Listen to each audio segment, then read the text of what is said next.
प्यारे बच्चों नमस्कार। क्या हाल चाल? मज़े में सभी? पढ़ाई मस्त चल रही है? तो मेरा नाम है महेश शर्मा और आज हम पढ़ेंगे अवकलन का पार्ट सेकंड, यानी अपना बेसिक मैथ्स चल रहा है 11th क्लास के लिए। देखिए 11th क्लास के लिए तो इम्पोर्टेंट है ही है, 12th क्लास के लिए भी इम्पोर्टेंट है, क्योंकि आपको अवकलन और समाकलन के बेसिक कंसेप्ट तो आने ही चाहिए, चाहे 11th में चाहे 12th में। फिजिक्स को समझने के लिए आपको अवकलन और समाकलन का बेसिक नॉलेज होना चाहिए, जो अपन यहाँ पे कर रहे हैं।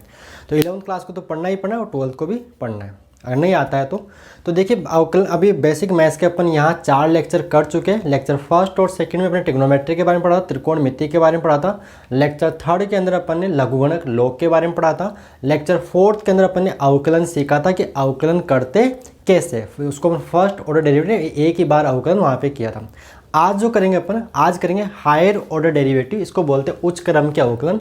तो पहले तो पढ़ेंगे उच्च क्रम के अवकलन, जैसे d2y/x² क्या होता है, dq/dx³ क्या होता है, और ऐसे आगे dny/dxn क्या होता है, इनका मीनिंग अपन जानेंगे। उसके बाद में पढ़ेंगे ढाल, स्लोप। क्या पढ़ेंगे? ढाल। ढाल क्या होता है, स्लोप क्या होता है। उसके बाद बात करेंगे अवकलन का ज्यामितीय अर्थ या अवकलन का अर्थ, कि अवकलन है क्या चीज़, अवकलन करते कैसे अपने सीख लिया। अब सीखेंगे अवकलन है क्या चीज़, अवकलन बताता किसको, वो भी डिस्कस करेंगे। उसके बाद करेंगे न्यूमेरिकल, जैसे विस्थापन समीकरण दिया है तो उसे वेग कैसे निकालेंगे, त्वरण कैसे निकालेंगे, या फिर कोई जैसे मतलब त्रिज्या मतलब इतनी बढ़ रही है तो आयतन वृद्धि की दर क्या होगी, या किसी रोड को गर्म कर दिया तो उसके मतलब लंबाई बढ़ रही है, ऐसा कुछ हो रहा है, त्रिज्या बढ़ रही है मान लीजिए, तो उसका मतलब क्षेत्रफल में वृद्धि की दर क्या होगी। ऐसे सवाल यहाँ पे अपन इंक्रीमेंट डिक्रीमेंट के सवाल करेंगे। इतना इसमें करने वाले, तो ये अपने आज के टॉपिक रहेंगे। तो फर्स्ट बात करते हैं उच्च क्रम के अवकलन और हायर, और इनको इंग्लिश में बोलते हैं हायर ऑर्डर डेरिवेटिव, उच्च क्रम के अवकलन। तो उच्च क्रम के अवकलन करने से पहले मैं आपको थोड़े से वो फॉर्मूले जो आपने पढ़ रखे हैं लेक्चर नंबर 4 के अंदर, यानी अवकलन के जो सूत्र है वो आपको याद होने चाहिए। अगर आपको नहीं याद है तो एक बार फिर से यहाँ से लिख रहा हूँ, एक बार आप इनको एक जगह लिख लीजिएगा। तो स्टार्ट करते हैं, थोड़ा सा मैं रिविजन कराता हूँ, मैं फॉर्मूले रिवाइज करवा रहा हूँ। अगर आपको फॉर्मूले सारे याद है तो आप इसको 1-2 मिनट आगे बढ़ा लीजिए, और नहीं याद है तो देखिए। तो सबसे पहले किसी अचर फलन का अवकलन 0 होता है। आज के लेक्चर में ये भी जानेंगे कि अचर फलन का अवकलन 0 क्यों होता है, ये भी मैं आपको बता दूंगा आज। तो देखिए नंबर 1, किसी अचर फलन का अवकलन, differentiation of constant function will be 0। किसी अचर का कांस्टेंट का अवकलन, जैसे 5 हो गया, 6 हो गया, 7 हो गया, इनका अवकलन क्या होता है? 0 होता है। फिर फॉर्मूला नंबर 2, x⁴n का जो अवकलन, ये संकेत है d/dx, x⁴n का घात को ले आओ आगे, घात में से 1 कम कर दो। फिर ये एक फॉर्मूला इसी का, ये तो वैसे इसी से निकल जाता है, √x का जो अवकलन होता है वो 1/2√x होता है, याद ही कर लो। फिर एक फॉर्मूला जो इसी का एक तरह से x⁴n से निकल जाता है, x का अवकलन 1 होता है, याद ही कर लो कैसे, घात 1 है, घात को आगे लाओगे, 1 में से 1 घटाओगे तो x⁴ 0 हो जाएगा, तो 1 × 1 1 हो जाएगा। फिर आते हैं d/dx, यानी sin x का जो अवकलन है, sin x का अवकलन क्या होता है? cos x। फिर cos x का अवकलन क्या होता है? -sin x। क्या होता है? cos x का अवकलन -sin x। फिर आते हैं tan x पे, तो tan x का अवकलन याद कर रखा आपने, क्या होता है? sec² x होता है। फिर क्या कौन आएगा? tan के बाद cot ले लेते हैं, तो d/dx cot x का जो अवकलन है वो -cosec² x होता है।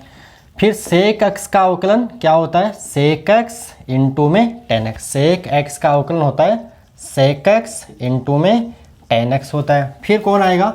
cosec x आएगा, तो cosec x का जो अवकलन है वो होता है cosec, यहाँ पे cosec x का अवकलन होता है -cosec x इंटू में cot x। चलिए ये हो गया त्रिकोणमितीय, बीजगणितीय। अब आते हैं अपन चरघातांक, जैसे e⁻x का, e⁻x का। तो e⁻x का जो अवकलन होता है वो e⁻x होता है, ये नक्टा आदमी होता है, इसका e⁻x का अवकलन भी e⁻x होता है। और आगे अपन समाकलन पढ़ेंगे तो e⁻x का समाकलन भी e⁻x होता है, इसके बाद हम समाकलन भी पढ़ेंगे। उसका आता है d/dx मीन्स e⁻x का जो अवकलन है वो होता है e⁻x log a। अभी log क्या होता है वो अपन लेक्चर नंबर 3 में बात कर रखी है भाई, log क्या चीज़ है। आगे आते हैं, किसका आएगा नेक्स्ट, log x का जो अवकलन है वो होता है 1/x। देखिए यहाँ पे बेस आधार ई मानते हैं लोग में। अगर मान लो वो अवकलन और समाकलन में आपको आधार नहीं दिया होता है तो अपन आधार ई मान लेते हैं। तो यहाँ पे log x का अवकलन 1/x, लेकिन यहाँ पे आधार क्या है, ई है। ई आधार पे log x का अवकलन 1/x। तो ये मेन फॉर्मूले और ये फिजिक्स के लिए काफ़ी है, ये फिजिक्स के लिए काफ़ी है, इनसे काम अपना चल जाएगा। बाकी इन्वर्स में इन्वर्स ट्रिग्नोमेट्री के फॉर्मूले भी जो होते हैं उनके अपन बात यहाँ पे नहीं करें, उनके बिना अपना जरूरत पड़ेगी देख लेंगे। बाकी मेन आपको अभी के लिए यही आपको ध्यान में रखने हैं। चलिए आगे बढ़े। तो अब करना अपने को सवाल, क्या करना है, सवाल। तो देखिए सवाल अपन बात करते हैं। देखिए चलिए आगे इसको रब कर दूं। तो सवाल देखिए, जिस सवाल से आपको निकालना है, चलो सवाल जैसे सवाल है यदि y बराबर x की पावर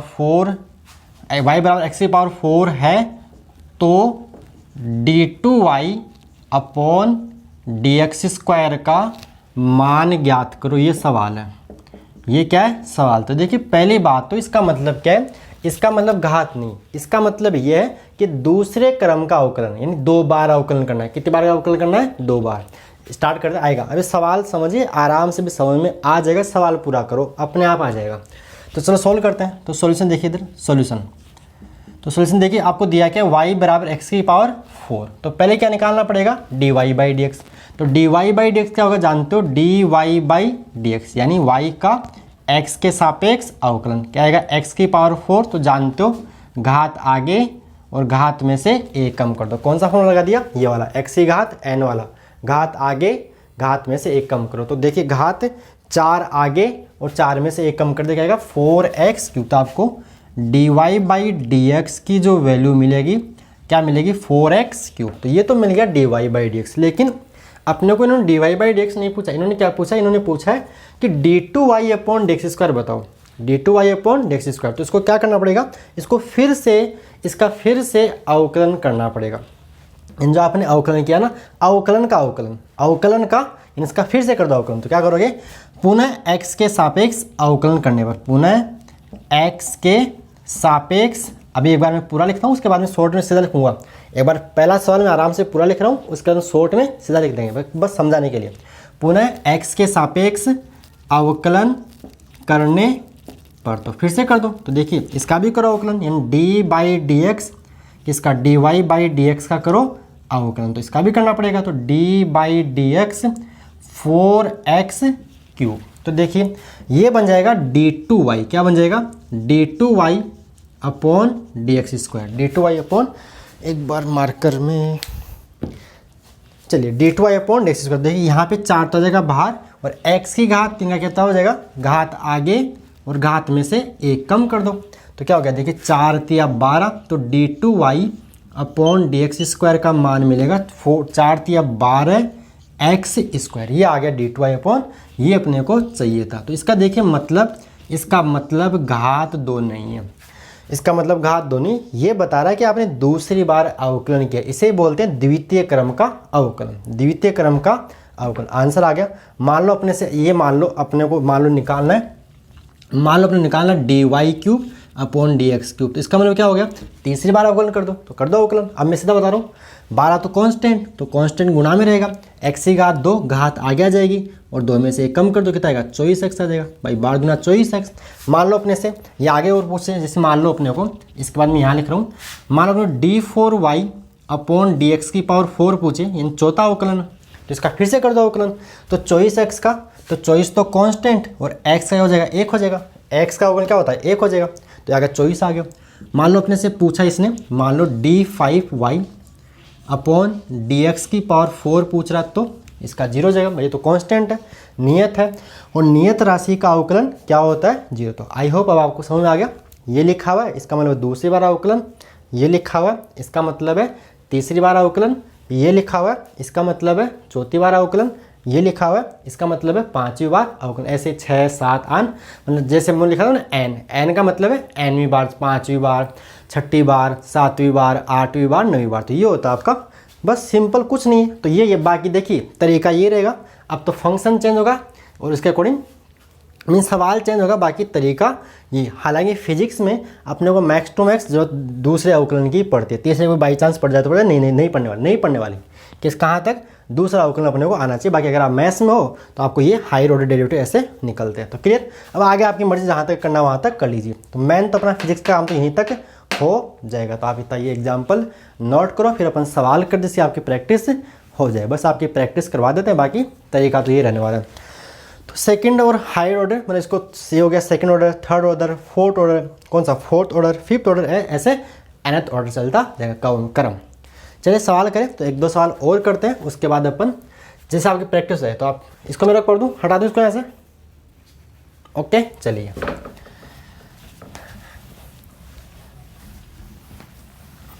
एक मिनट।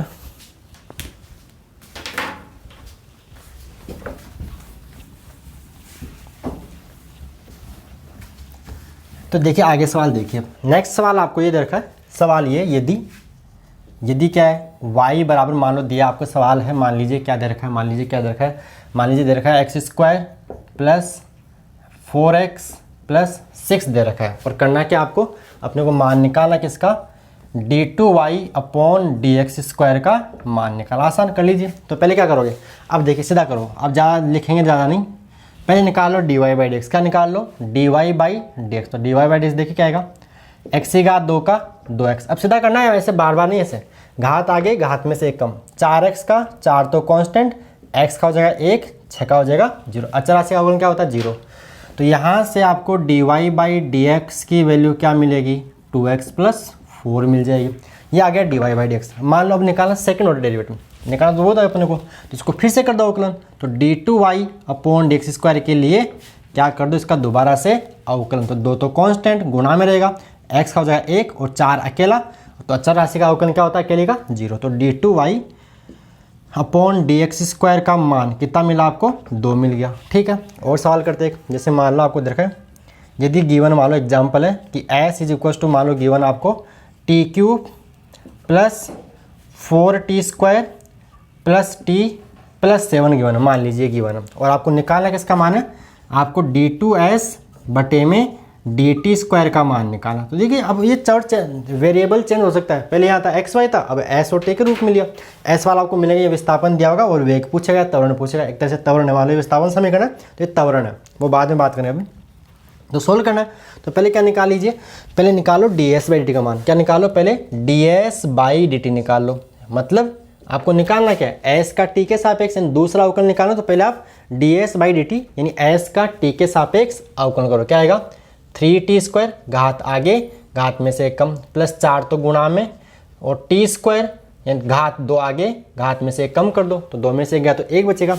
और t की घात 1 है, इसका हो जाएगा 1, भाई t अकेला है तो इसका हो जाएगा 1, है ना। और प्लस 7 का क्या हो जाएगा अवकलन 0 हो जाएगा। तो सोल्व कर लीजिए। ये आ गया ds/dt, ds/dt क्या आएगा देखिए, 3t² प्लस 8t प्लस 1, 4 दूनी 8। लेकिन आपको ds/dt नहीं चाहिए, आपको क्या चाहिए, d2s/dt² का मान चाहिए। तो उसको फिर से इसका कर लो अवकलन, इसको फिर से कर लो। मैं यही लिखता हूँ d2s/dt²। तो क्या करो देखिए, 3 तो गुणा में रहेगा, t² का क्या बन जाएगा 2t घात आगे घात में से कम कर दो, और 8t का क्या बन जाएगा 8 बन जाएगा। तो 3 दूनी 6, तो आंसर होगा 6t प्लस 8, इसका आंसर हो जाए। तो ऐसा सवाल आप कर लोगे। तो आपके सेकंड ऑर्डर डेरिवेटिव। आगे चाहो तो थर्ड ऑर्डर भी आप इससे चाहो तो निकाल सकते हो। ठीक है, आगे बात सुनो, एक दो सवाल और कर इसमें गुणा उड़ा कर लेते हैं, एक दो सवाल और करते हैं। इसको आप कर दो यहाँ से। चलिए वाल आप नोट कर लीजिए। जैसे मान लो आपको दिया है, क्या दिया है, मान लीजिए आपको दिया है, मान लो आपको दिया है y बराबर e की घात 3x sin x दिया है। और पूछा क्या है, पूछा है d2y अपॉन dx² का मान ज्ञात करो, ये सवाल है। तो पहले क्या करोगे, पहले पहला अवकलन करो। कैसे, पहले इसका dy/dx निकालो, dy/dx। लेकिन ध्यान रखना यहाँ दो फलन गुणा के रूप में, और जब भी अवकलन में दो फलन गुणा के रूप में होते हैं तो एक बार में एक ही फलन का अवकलन होता है। याद है तरीका, यही तो अपने सारी बात लेक्चर नंबर 4 में कर रखी है। बेसिक देखो, लेक्चर नंबर 4 आपको देखना पड़ेगा। अगर नहीं देखा तो कुछ बातें कम समझ आएगा, अगर वो देखा होगा ना यहाँ आराम से सब कुछ समझ में आ रहा होगा। तो वो देख के यहाँ है ना, पहले मत आता।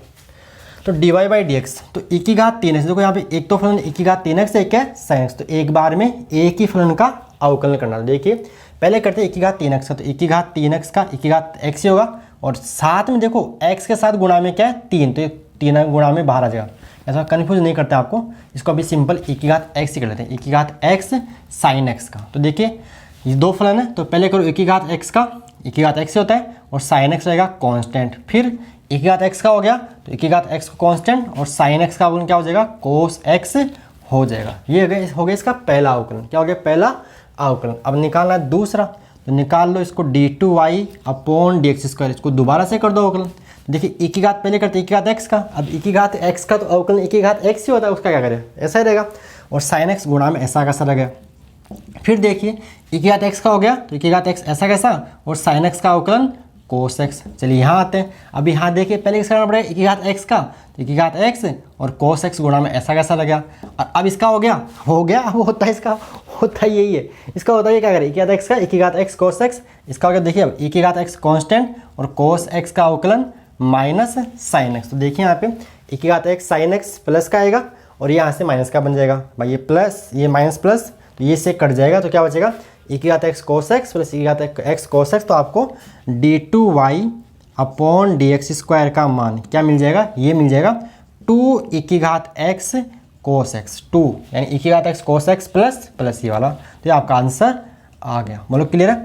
तो ये नोट करो, 1-2 सवाल और करते हैं, जैसे मान लो ठीक है यहाँ तक 1-2 और एग्जाम्पल और ले। जैसे मान लो आपको गिवन है, y बराबर x³ cos x दे रखा है मान लो, और निकालना क्या है? ये एग्जाम्पल जो भी नंबर आप डाल लेना, निकालना किसका मान है? निकालना अपने को d2y अपॉन dx² का मान निकालना है। तो क्या करोगे? पहला अवकलन करो। आ रही ना बात समझ में? अरे अवकलन करना कुछ नहीं, 2 बार कर दो अवकलन, कुछ नहीं 2 बार अवकलन कर दो। रूल ध्यान रखो, ये सेकंड ऑर्डर फोर्थ ऑर्डर कुछ नहीं है, जितने बार अवकलन कर दो, लेकिन अवकलन के बेसिक रूल ध्यान रखिए, बस यही है। तो सोल्व करें, तो देखिए सॉल्यूशन इसका, सॉल्यूशन एस वैल्यू ti1, तो dy/dx निकालना है, dy/dx। तो देखिए पहले इसका करोगे, तो देखिए x की घात 3 का घात आगे घात में से 1 कम, और cos x गुणा में रहेगा। ठीक है, हो गया x की घात 3 का। अब किसका करना है? cos x का। तो x की घात 3 रहेगा कांस्टेंट, और cos x का अवकलन क्या होता है? Minus sin x। तो देखिए क्या बनेगा? ये बनेगा 3x² cos x प्लस और माइनस क्या बन जाएगा? Minus x³ sin x। ठीक है, इतनी ये आ गया dy/dx। लेकिन अपने क्या चाहिए? अपने d2y अपॉन dx² चाहिए, तो इसको फिर से करो इसका अवकलन। तो d2y अपॉन dx² क्या आएगा? इसका फिर से कर दीजिए अवकलन। तो देखिए 3 तो कांस्टेंट गुणा में रहेगा, x की घात 2 का करोगे 2x, एक बार में देखो 2 फलन गुणा के रूप में, एक x की घात 2 और cos x, तो एक बार में एक ही फलन का अवकलन होता है। तो ये x की घात 2x। अब यहाँ पे cos x ऐसा का ऐसा रख लिया। अब आ गया वो, अब देखिए 3 तो कांस्टेंट अचर राशि गुणा में रहेगी, संख्या गुणा में हो तो गुणा में चलती है। अब x की घात 2 का आपने कर दिया, तो ऐसा कैसा रहेगा? अब cos x का करो अवकलन, तो cos x का अवकलन होगा माइनस sin x। ठीक है, चलिए इसका हो गया। अब देखो फिर से आगे आए, तो आगे फिर से 2 फलन गुणा के रूप में, तो एक बार में एक ही फलन का अवकलन होगा। तो देखिए माइनस ध्यान रखना, बाहर माइनस, तो माइनस x की घात 3 का 3x², घात आगे घात में से 1 कम कर दिया, तो 2 आ गया। अब किसका किया है? x की घात 3 का, तो sin x गुणा में रहेगा, तो यहाँ पे sin x गुणा में ही चला। अब देखिए आगे, ये -7 रखना, या तो आप माइनस को ब्रेक लाइट पहले बाहर कर लो, या आप ऐसे माइनस को साथ साथ अंदर ही भेज दो, सीधा काम खत्म। अब देखिए x की घात 3 का हो गया, तो x की घात 3 तो कांस्टेंट ऐसा कैसा रहेगा, और sin x का अवकलन क्या बन जाएगा? cos x बन जाएगा। तो x की घात 3 cos x। तो सोल्व कर लो इसको, तो कहता है देखिए 3 दूनी 6x यानी 6x cos x। यहाँ क्या बन रहा है? Minus, plus and minus, minus देखो यहाँ से आ रहा है माइनस 3x² sin x, और यहाँ से भी माइनस 3x² sin x, तो ये क्या बन जाएगा? माइनस 6x² sin x बन जाएगा। अरे अरे ना भाई, ये प्लस है ही, और ये माइनस है ही, तो ये प्लस और माइनस माइनस ही रहेगा। तो माइनस का 3x² sin x ये रहा, और माइनस का 3x² sin x ये रहा, क्या हो जाएगा? माइनस का 6x² sin x, और यहाँ पे माइनस x³ cos x। तो ये है इसका आंसर। अब इससे कोई सवाल चेंज हो सकता है, बाकी तरीका चेंज होगा। हाँ, आपको बेसिक रूल जो गुणा भाग में हो तो कैसे करना, एक भाग का एग्जाम्पल और लेते हैं, ये गुणा का था, एक भाग का एग्जाम्पल और लेते हैं, इतना आप नोट करो। यानी आपको सिंपल, मतलब कुछ नहीं, सिंपल रूल ध्यान रखने, बस दूसरी बार अवकलन और कर देना है। चलिए आगे, तो वहाँ नोट करो, अपना आगे फिर से चलते हैं। ओके चलिए नेक्स्ट, इसको रब कर रहा हूँ।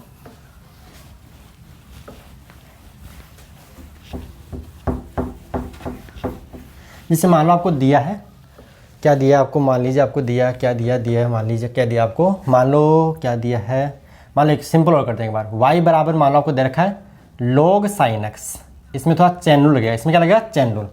y बराबर log ऑफ sin x दे रखा है और आपको निकालना किसका मान है, आपको d2y अपॉन dx स्क्वायर का मान निकालना है। तो देखिए यहाँ चैन रूल लगेगा, चैन रूल पढ़ के आए हो ना लेक्चर नंबर 4, यानी इसके जस्ट यानी अवकलन का पार्ट फर्स्ट, वहाँ मैंने आपको चैन रूल और अस्पष्ट फलनों का अवकलन शानदार तरीके से बता रखा है, देख के आना।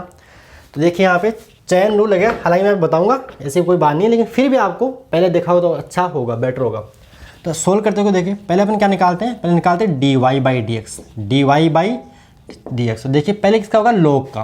तो लोग यहाँ पे जो साइन एक्स है ना वो काम कर रहा है एक्स का, तो अपन जानते हैं लोग एक्स का अवकलन होता है 1/x। तो यहाँ पे एक्स की जगह साइन एक्स, फिर अंदर घुसेंगे लोग के, तो साइन एक्स का अवकलन क्या होता है कोस एक्स। तो यह आपको मिल गया dy बाई डी एक्स का मान क्या मिल गया, कोट एक्स।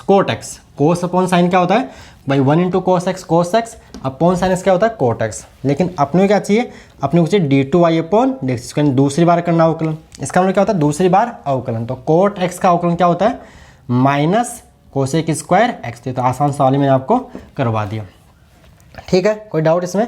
अब होमवर्क के लिए आप ट्राई करना है तो आप आपका होमवर्क हो गया लॉग कोस एक्स का आप करके देखना, निकालना के इसमें आपको वही d2y upon D x square, दूसरी बार आपको अवकलन निकाल लेना है, ठीक है, ये हो गया। चलिए अब एक भाग का सवाल और करते हैं, उसके बाद अपन ढाल के बारे में पढ़ेंगे। एक सवाल और करते हैं, इतना क्लियर। ढाल एक सवाल करेंगे, उसके बाद ढाल का सवाल करेंगे। ढाल पढ़ेंगे, सवाल करने दो पहले। एक सवाल कौन सा, जिसमें भाग में जाए, जिसमें किस में जाए, भाग में जाए। तो देखिए सवाल क्या है, मान लो आपको दिया क्या है, इसको भी रब कर दूँ, हटा दो इसको भी, यहाँ से कर लिया, पॉज कर लो। चलिए निकालना क्या है, वही दूसरा अवकलन निकालना, d2y upon D x square निकालना। यानी मान लो आपके पास सवाल ये है, यदि y बराबर, सवाल इस बार है क्या है, साइन ऑफ लॉग एक्स, तो आपको निकालना है d2y upon D x square का मान ज्ञात करो। सवाल देखिए, उस पिछली बार log साइन एक्स था, इस बार साइन एक्स, लेकिन एक्स का काम कौन कर रहा है, log कर रहा है। यहाँ पे मैंने बेस नहीं लिखा था, बेस क्या मानते हैं, अगर अवकलन और समाकलन में बेस दी हुई नहीं होती तो वहाँ ई मान लेते हैं। क्या मान लेते हैं, ई। तो देखिए सोल्यूशन देखिए इसका, तो पहले अपन क्या निकालेंगे, पहले निकालेंगे dy बाई डी एक्स, इसका करना अवकलन। देखिए साइन का अवकलन क्या होता है कोस एक्स, तो यहाँ पे कोस ऑफ log एक्स, यानी कोस ऑफ log एक्स। लेकिन ये तो हो गया साइन का, लेकिन अंदर कौन है log, तो log का भी करना पड़ेगा।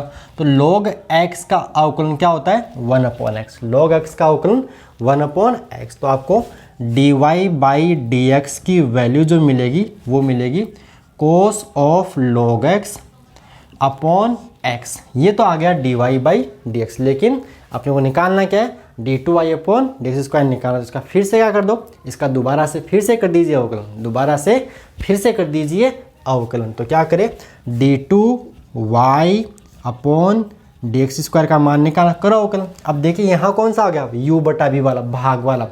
ये अपने सारी बातें लेक्चर नंबर 4 में कर रखी है। कैसे करते हैं, नीचे वाले का वर्ग करो, नीचे वाले का वर्ग एक्स स्क्वायर, फिर नीचे वाला कांस्टेंट, ऊपर वाले का अवकलन। यहाँ मैं पूरा लिख रहा हूँ, आराम से देखो। हो गया नीचे वाले का वर्ग, नीचे वाला कांस्टेंट यानी गुणा में ऊपर वाले का अवकलन, कोस ऑफ log x का करना है अवकलन। फिर क्या लगाते हैं माइनस, अब ऊपर वाला कांस्टेंट और नीचे वाले का क्या कर दो, नीचे वाले का कर दो अवकलन। किसके सापेक्ष, x के सापेक्ष। सोल्व कर लो इसको, बस इसको सोल्व कर लो, आपको आंसर मिल जाएगा। तो देखिए x, थोड़ा ध्यान देना यहाँ पे, कोस x का अवकलन होता है माइनस साइन एक्स, कोस x का अवकलन होता है, देखो फॉर्मूला याद होने चाहिए, कोस x का अवकलन क्या होता है माइनस साइन एक्स। तो यहाँ पे आएगा माइनस साइन एक्स, लेकिन x जगह क्या है, x की जगह log x। तो साइन ऑफ log x, फिर log x का अवकलन, भाई ये तो कोस का हुआ ना, अब कोस के अंदर log और है, यानी यहाँ पे चैनल लगाना है, तो log x का अवकलन 1/x। कन्फ्यूज मत हो जाना, आराम से लेक्चर नंबर 4 शुरू से देखना, कोई कन्फ्यूजन नहीं होगा। ये पता नहीं ऐसे क्या साइन का भी कोस वोस ऐसा कुछ हो रहा है, तो ये चैनू लग रहा है यहाँ पे, फलन का फलन है, फलन का फलन, यहाँ चैनू लगता है यहाँ पे, तो 1/x ये हो गया। चलिए आगे आते हैं। अब देखिए कोस log x तो कांस्टेंट है, कोस log x तो कांस्टेंट है, और x का अवकलन क्या हो जाएगा, इसका हो जाएगा 1। ये तो गुणा में चला ना भाई, ये तो गुणा में चल रहा है। अब देखिए क्या आएगा, देखो नीचे x की घात 2, अब ये प्लस माइनस, ये तो माइनस रहेगा, लेकिन ये इनटू में, ये भाग में, तो इस x से ये x कट जाएगा, तो आंसर होगा minus sine of log x, और यहाँ पे minus cos of log x बटे में क्या आएगा, बटे में आएगा x²। ये हो गया आपका आंसर। तो ये भाग वाला भी, मतलब देखो रूल वही है, मैंने कुछ नहीं किया, मैंने दूसरी बार किया है अवकलन। तो ऐसे आपको सवाल है। अब होमवर्क के लिए आपको सवाल लिखना है, तो देखिए सवाल होमवर्क के लिए एक तो आप लिख लो y बराबर e⁻²x sin x। तो यहाँ ध्यान रखना, जब e⁻x का अवकलन करोगे ना गुणा में, तो एक बार में एक का होगा तो ध्यान रखोगे, लेकिन e⁻² के साथ करोगे ना, तो x के साथ जो गुणा में, वो गुणा में बाहर आ जाता है। ये ट्रिक भी आपको पता होगी। तो आपको इसका भी क्या निकालना है, आपको इसका d2y/dx² का मान निकालना है। एक सवाल, एक बिल्कुल सिंपल सवाल देते हैं, जैसे मान लो आपको दे रखा है y बराबर x⁻7 है, क्या निकाल लेना, d2y/dx² निकाल के देख लेना, और लिख लो प्रैक्टिस के लिए। मान आपको दिया है s बराबर, क्या दिया है, s बराबर 4t⁴ plus 3t³ plus 2t² plus t plus 1। निकालना क्या आपको, निकालना है d2s बटे में dt² का मान निकाल के देख लेना, ट्राई करना, बस प्रैक्टिस के लिए आपके। और एक सवाल क्या देते हैं आपको, एक सवाल देते हैं, ये देते हैं, इसमें मैं करता हूँ, आपको क्या करना है, सवाल ये आपका y बराबर है कोस of log x, cos of log x है, निकालना क्या आपको, d2y/dx² का मान निकाल के ट्राई करना, आंसर कमेंट बॉक्स में कमेंट कर देना, ठीक है। तो ये था आपका सेकंड ऑर्डर डेरिवेटिव, मैंने आराम से समझा, इतना ही फिजिक्स में काम आने वाला, ज़्यादा कुछ काम आएगा नहीं, ठीक है। तो समझ आएगा, कुछ नहीं, 2 बार अवकलन करना हो तो क्या करना है, एक बार किया फिर से कर दो, एक बार किया फिर से कर दो, एक बार किया फिर से कर दो। ये हो गया आपका सेकंड ऑर्डर डेरिवेटिव। अब आगे बात करेंगे स्लोप, ढाल क्या चीज़ होती है, स्लोप, व्हाट इज स्लोप, ढाल क्या होता है। तो चले आगे, इतनी बात क्लियर। तो सेकंड ऑर्डर डेरिवेटिव समझ में आ गया पक्का। ऐसे तीसरा पूछे तो 3 बार कर दो, चौथी बार पूछो 4 बार, d4y/dx⁴ पूछो तो 4 बार कर दो, d5/dx⁵ पूछो तो 5 बार अवकलन कर दीजिएगा। ओके, चलिए अब नेक्स्ट हेडिंग लगा लीजिए आप, क्या, स्लोप, ढाल क्या होता है, स्लोप। मैं लिखता हूँ एक बार, इसको मैं रब कर दूँ।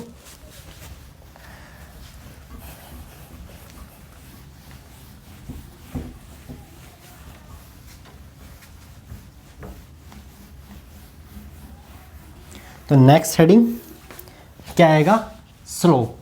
स्लोप को हिंदी में बोलते हैं ढाल। तो नेक्स्ट हेडिंग आपकी है ढाल, इंग्लिश में इसको बोलते हैं स्लोप, और इसका हिंदी में एक और नाम है प्रवणता, और एक बोलते हैं इसको झुकाव भी बोलते हैं। क्या बोलते हैं, झुकाव। क्या बोलते हैं, झुकाव। इसका संकेत होता है, इसको दिखाते जनरली एम से दिखाते हैं। होता क्या है, होता ये है, जैसे मान लो आपके पास ये आपका x, ये आपका y पढ़ रखा है 10th क्लास में, और ये मूल बिंदु, ये y', ये x'। इधर अपन x के धनात्मक मान लेते हैं, इधर x के ऋणात्मक मान, ऊपर y के धनात्मक मान, नीचे y के ऋणात्मक मान लेते हैं। तो देखिए क्या होता है, कोई रेखा, मान लो कोई लाइन है, ये कोई लाइन, मान लो कोई भी लाइन, y बराबर 2x+3 ऐसा मान लीजिए कोई लाइन है, सिंपल भाई कोई भी लाइन है, उसका समीकरण ऐसा होगा, मान लो फॉर एग्जाम्पल में ऐसा दिया।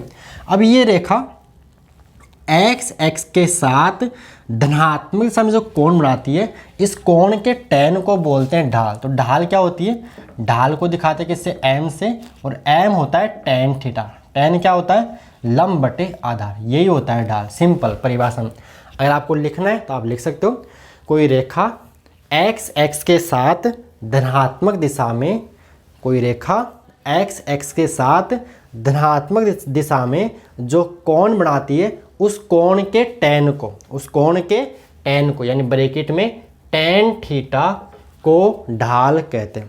पहली बात समझ आ गई, बिल्कुल आसान कुछ नहीं है। कोई रेखा x के साथ धनात्मक दिशा में जो कोण बनाती है उस कोण के tan को, मतलब ब्रैकेट में tan थीटा को ढाल कहते हैं। अब ये समझ धनात्मक दिशा समझ आती है। देखिए क्या होता है, ये अपना रूल है कोण मापने का, मैथ्स में पढ़ रखा होगा आपने। जो ये कोण होता है इस वाले कोण को अपन मानते हैं धनात्मक, थीटा यहाँ पे क्या मानेंगे पॉजिटिव। ये होता है एंटी क्लॉकवाइज।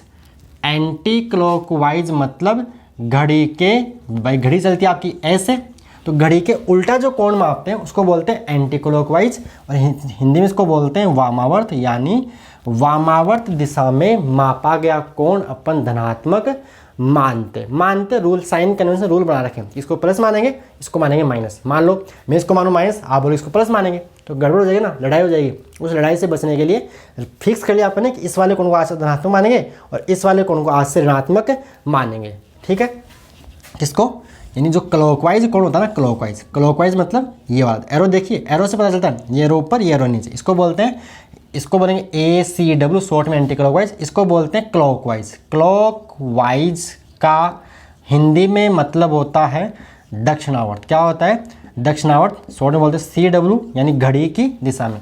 ये वाला जो कोण है इसको हम मानते हैं नेगेटिव। मैंने पूरा नहीं लिखा, नेगेटिव का NEGATIV का मैंने माइनस भी कर दिया, प्लस भी कर दिया, तो ये बातें समझ आ गई। तो ये होता है आपका ढाल।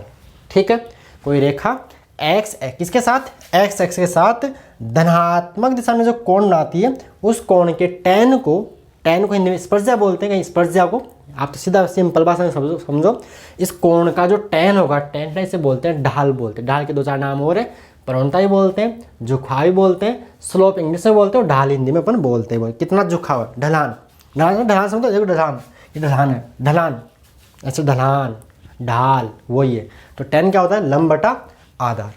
तो ये होता है ढाल, ये क्या होता है ढाल। क्लियर हो गई ढाल की बात, क्लियर, प्लस माइनस क्लियर। अब देखिए, अब आते हैं अपन अवकलन का ज्यामितीय अर्थ, और उसके बाद बात करेंगे अवकलन का अर्थ क्या होता है। तो आगे देखिए नेक्स्ट, क्लियर। तो आगे देखिए अवकलन, नेक्स्ट हेडिंग आपकी क्या है, अवकलन का ज्यामितीय अर्थ। इतनी बात नोट कर ली थी, जो मैंने परिभाषा बोलती लिख ली थी, आपने नहीं लिखी तो लिख लेना, नोट्स बनाया करो साथ साथ में, कॉपी और पेन साथ में लेके बैठा करो। देखने से काम नहीं चलता है, लिखने से काम चलता है, पेन चलाना पड़ता है। तो आगे लिखिएगा नेक्स्ट, अवकलन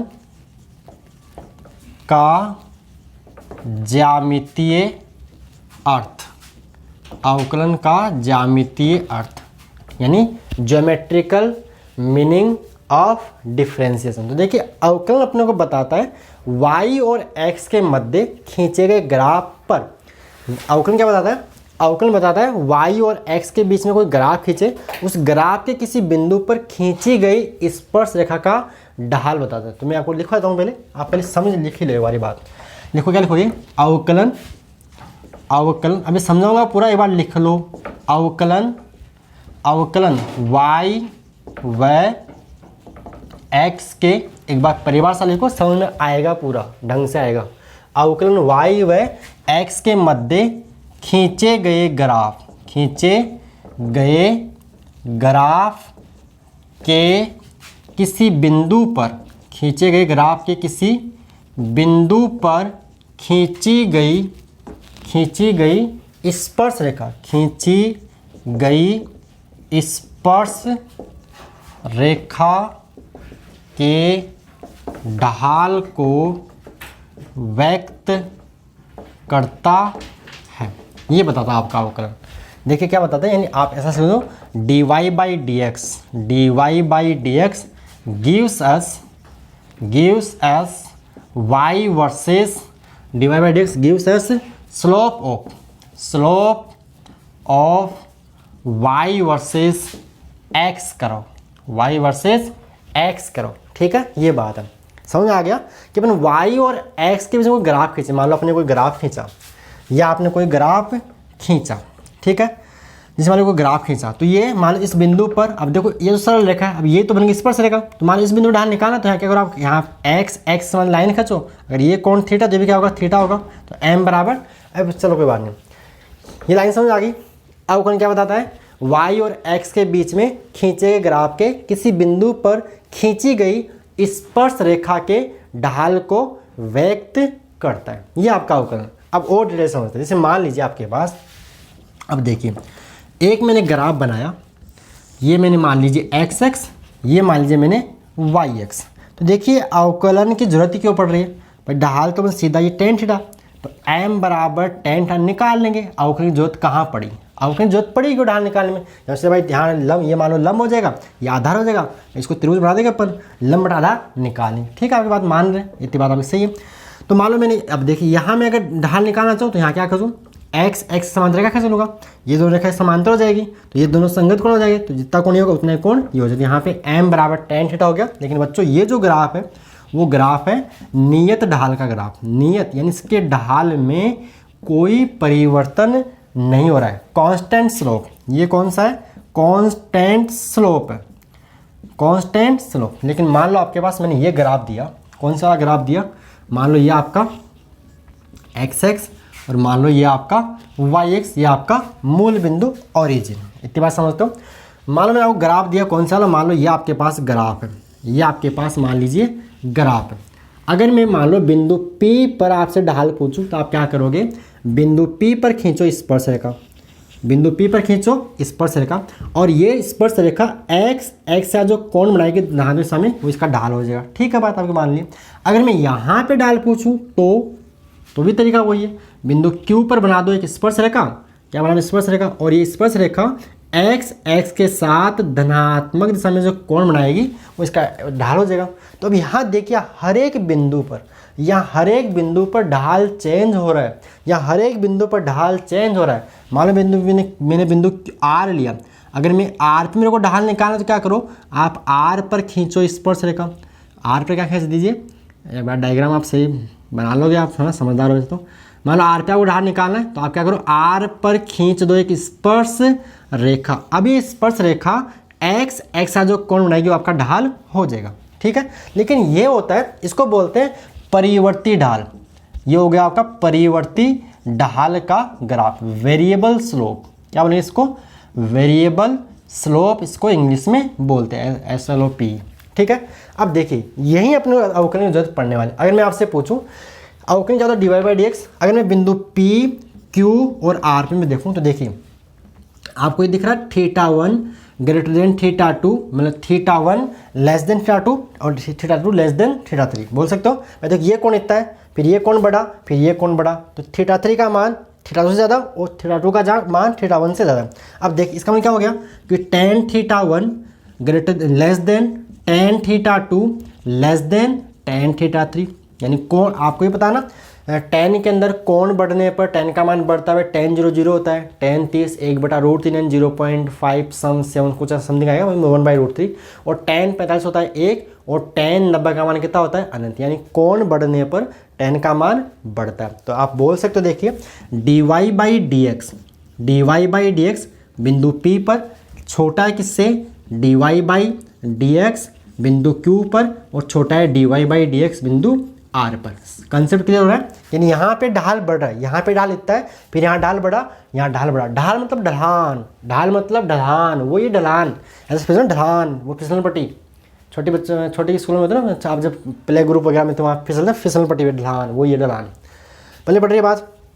तो हो गया, तो ऐसे ग्राफ का ढाल निकालने के लिए अपने को जरूरत पड़ती है अवकलन की। तो ये बात समझ आ गई, इसका मान इससे ज़्यादा है, किसका मान देखो मान लो समझ आ रहा है ना, dy/dx P पर छोटा है किससे, dy/dx Q से, less than dy/dx eight R पे।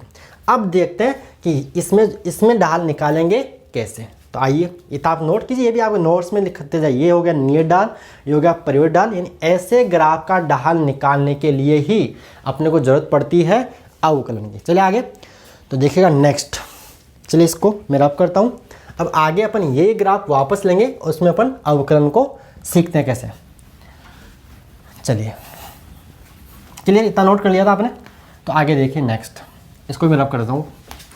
अवकलन का ज्यामितीय अर्थ, हेडिंग नाम डाल रखिए ज्योमेट्रिकल मीनिंग ऑफ डिफरेंशिएशन। अब ये ग्राफ मैंने वापस लिया, जैसे मान लो आपके पास यही y(x), ये आपका x(x), और मान लीजिए आपके पास ग्राफ है, ये वाला ग्राफ है, और मान लीजिए आपके पास ये बिंदु P है, ये मान लीजिए बिंदु P है, और इस बिंदु P के जो निर्देशांक मैं मान लेता हूँ, बिंदु P के जो कोऑर्डिनेट है वो मैं मान लेता हूँ, ये बिंदु P है, x1 कोमा y1। कोई डाउट है? ये तो जानते हो ना आप कि आपका ये एक्स वाई होता है, एक्स एक्स वाई एक्स, ये मूल बिंदु, यहाँ पे बिंदु P, पहले x फिर बाद में y लिखते हैं। तो मैंने बिंदु P के जो कोऑर्डिनेट्स है, निर्देशांक है, वो मैंने x1 y1 मान ली। और मान लीजिए यहाँ पे कोई बिंदु Q है, इस बिंदु Q के, मान लो बिंदु Q ये रहा बिंदु Q है, और इस बिंदु Q के जो निर्देशांक है वो मैं x2 y2 मान लेता हूँ। देखिए अभी सब कुछ समझ में आएगा, थोड़ा सा पेशेंस रखिए, ठीक है, धैर्य रखिए, धैर्य, सब कुछ समझ में आएगा अभी। अब इसका मतलब क्या हो गया, बिंदु P के अगर निर्देशांक x1 y1, इसका मतलब है कि यहाँ तक जो ये दूरी है वो तो कितनी है, मतलब ये तो हो गई आपकी y1 हो गई यहाँ से लेके यहाँ तक, और ये कितनी हो जाएगी, यहाँ से लेके यहाँ तक ये x1 हो गई। इस बिंदु Q के निर्देशांक x2 y2 है, इसका मतलब क्या हो गया, देखिए जो ये दूरी है ये तो कितनी हो जाएगी आपकी x2 हो जाएगी, यहाँ से यहाँ तक तो x2, और ये कितनी हो जाएगी आपकी, ये यहाँ हो जाएगी, यहाँ से लेके यहाँ तक y2 हो जाएगी। अब देखो मेरे को ढाल निकालना है, मेरे को क्या निकालना है, बिंदु P पर मान लो ढाल निकालना है। तो मैं क्या करूँगा, बिंदु P पर एक x समांतर एक लाइन खींच दूंगा, x समांतर। तो ये का मान लो कौन है, अगर यहाँ पे मैं क्या बनाऊंगा, एक स्पर्शरेखा, चलो उसको बाद में देखेंगे। अब देखिए PQ की लाइन है, अभी यहाँ पे PQ क्या है, ये PQ एक लाइन है, अभी ये PQ लाइन है, समझ आ रहा है, PQ एक लाइन है, दिख रहा है क्या, PQ को मैंने मिला दिया, PQ की लाइन है। अब सोचिए क्या सोचिए, पहले आप सोचिए मत, पहले आप इनका मान निकाल लो, इसको PQR बोल दो। तो देखिए ये कितना आएगा, ये आएगा आपका x2 माइनस x1, ठीक है। कैसे भाई, ये पूरा x2 है, ये x1 है, तो ये x2 माइनस x1 होगा।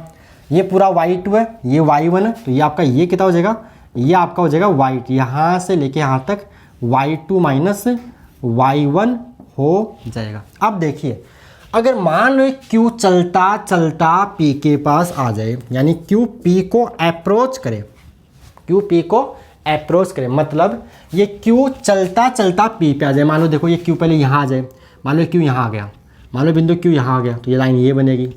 मान लो Q यहाँ, मान लो Q यहीं पे आ गया, मान लो Q यहीं पे आ गया, मान लो Q यहीं पर आ गया, मान लो Q यहीं पे आ गया, मान लो Q आपका यहीं पर आ गया। तो अब ये जो लाइन है PQ, ये लाइन ना रखे क्या बन जाएगी, स्पर्शरेखा।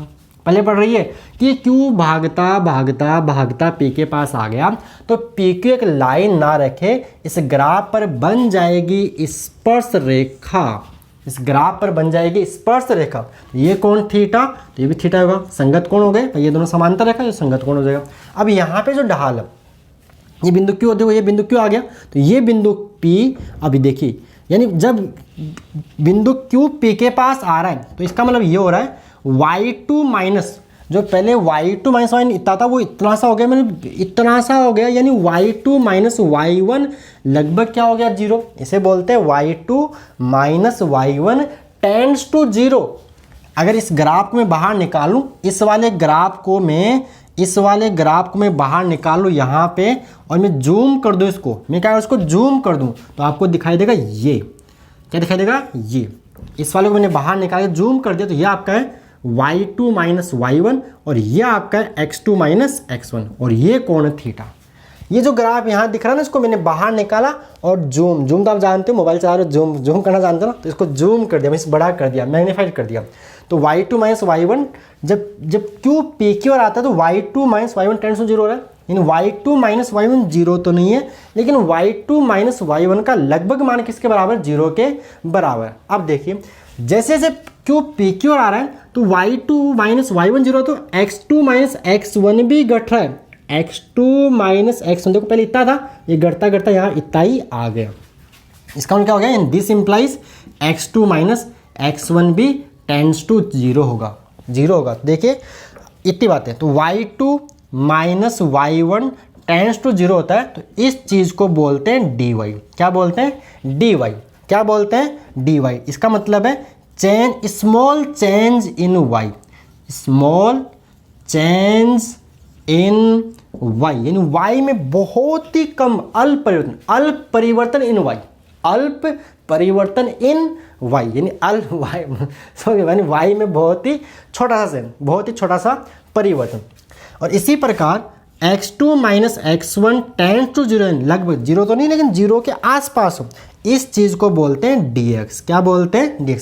देखिए dy और dx, इसको बोलेंगे x में अल्प परिवर्तन, x में अल्प परिवर्तन इसको बोलते हैं। सर कुछ समझ में नहीं आ रहा, आएगा ऐसे बात नहीं, अभी थोड़ा सा दिखाना है, हालांकि मैंने अभी समझाना है, बाकी इसका कोई ज़्यादा मीनिंग अपने मतलब नहीं आएगा, लेकिन समझो से होता क्या चीज़ है, अवकलन है क्या चीज़, समझना तो पड़ेगा ना। अब पहली बार आए हो 11वीं क्लास में, नए नए आए हो तो थोड़ा सा हो सकता दिक्कत हो, भाई है कुछ नहीं, त्रिभुज को बड़ा कर दिया निकाल के। अब इतनी सी बात है, क्यू पी क्योर आ रहा है तो ये y2 - y1 घट रहा है, तो इस x2 - x1 भी घट रहा है, इसको मैंने जूम के बाहर निकाल लिया। इस बहुत छोटा जैसे इसको dy लिखते हैं, इसको dx लिखते हैं। अब देखिए देखो कहीं ऐसा लिखा है ना फिजिक्स में, डेल एक्स नाम रहता है, इसको डेल्टा एक्स होता है, शॉर्ट में डेल पढ़ते हैं, ये होता है बड़ा परिवर्तन, ये होता है बड़ा परिवर्तन। ये डेल और डेल, ये डेल बताता है चेंज को, जहाँ भी फिजिक्स में डेल लिखा हुआ मिले या dy का मतलब है, या dx का मतलब छोटा चेंज, और इसका मतलब थोड़ा बड़ा चेंज है, तो चेंज ही, ये थोड़ा बड़ा चेंज, ठीक है। ये अपन बातें यूज करेंगे जब हमने सरल रेखा में गति पढ़ेंगे, जहाँ अपन औसत वेग, औसत त्वरण या ताक्षणिक वेग, ताक्षणिक त्वरण निकालेंगे, वहाँ अपन सारी बातें यूज करेंगे, कंसेप्ट यूज वहाँ पर करेंगे। बड़ा चेंज है तो औसत, छोटा चेंज है किसी छोटा सा तो वहाँ पे ताक्षणिक की बात करते हैं, ताक्षणिक धारा, ताक्षणिक वेग, ताक्षणिक त्वरण, ताक्षणिक चाल, ये सारी बातें अपन धीरे समझ आएगी, धीरे धीरे आएगी, इसी बानी पचा खाओ नहीं तो क्या हो सकता है। चलिए एक्स में अल्प परिवर्तन, ओके क्लियर। अब देखिए मैं यहाँ से ढाल निकालूँ तो ढाल क्या होता है, अगर मैं यहाँ से tan का मान निकालूँ तो tan होता है लंब बटा आधार, तो लंब बटा आधार क्या होगा, y2 - y1 बटे में x2 - x, समझ गए ना, tan थीटा लंब बटे में आधार। अब y2 - y1 बहुत छोटे हैं तो इनको हम क्या बोल देंगे, इनको बोल देंगे dy/dx। तो मैंने क्या प्रूव कर दिया, tan थीटा को dy/dx के बराबर प्रूव कर दिया। तो होता क्या है, m बराबर tan थीटा जो ढाल होता है वो होता है, यानी dy/dx बताता है ढाल को, dy/dx बताता है ढाल को। जो भी कोई करे, जैसे y और x के बीच में ग्राफ है तो y और x के जो dy/dx बताएगा y और x के मध्य ग्राफ की ढाल को बताता। इतनी बात याद रखना, बाकी अपन जैसे सवाल आगे करेंगे, जैसे जो भी टॉपिक पढ़ेंगे वहाँ आपको और सारी बातें क्लियर होती जाएगी। लेकिन एक बात तो याद कर लेनी है कि dy/dx अवकलन किसी मतलब y और x के बीच के ग्राफ के ढाल को बताता है।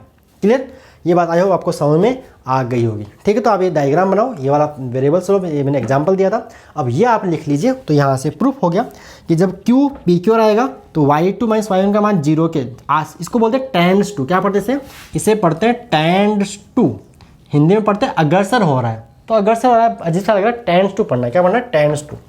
ओके, तो इतना आप नोट करो, मीनिंग समझ में आ गया। तो अवकलन बताता है ढाल को, मैंने लास्ट में प्रूफ भी कर दिया है।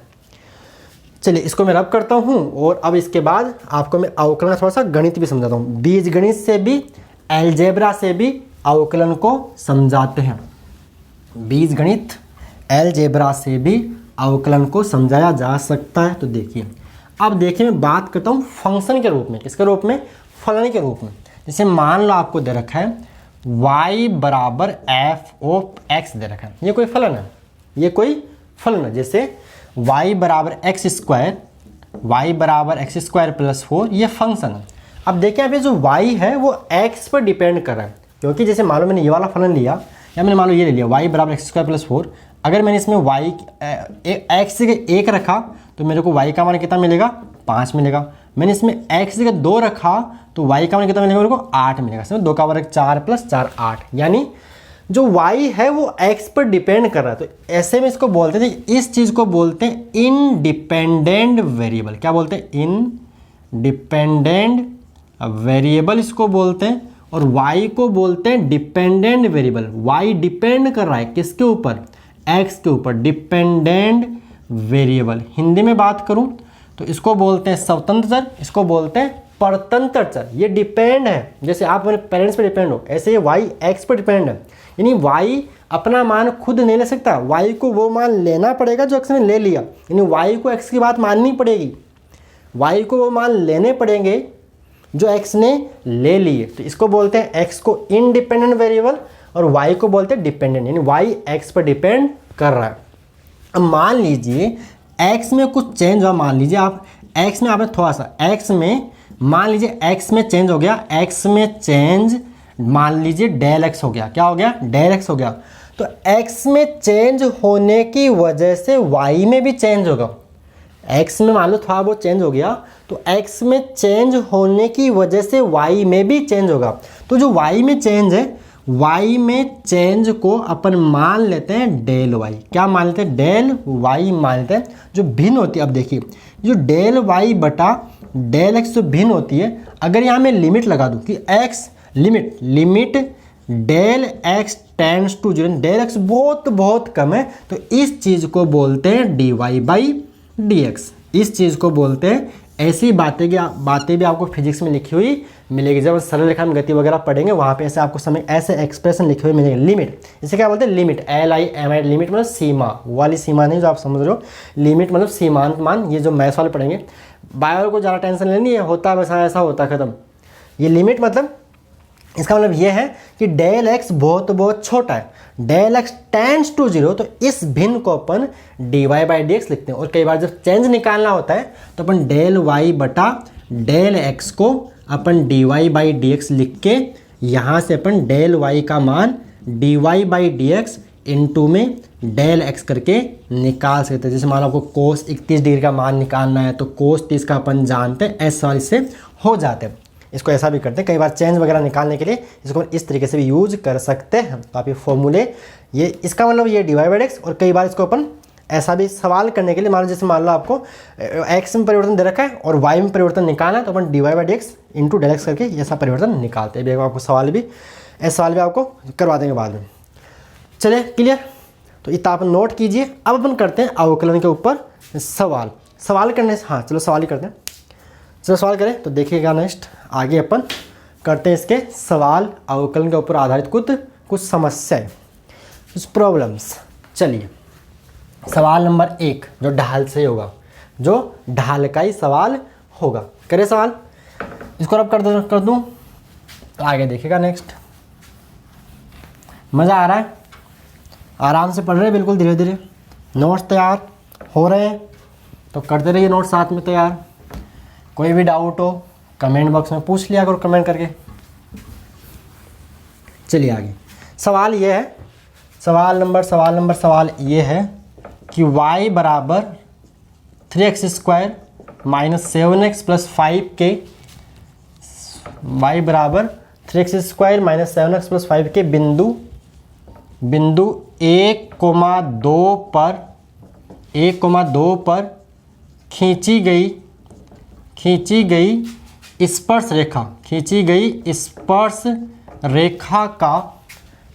रेखा का x के साथ कोण ज्ञात कीजिए। यानी ढाल x क्या ढाल के भाई कोण निकालना है tan थीटा।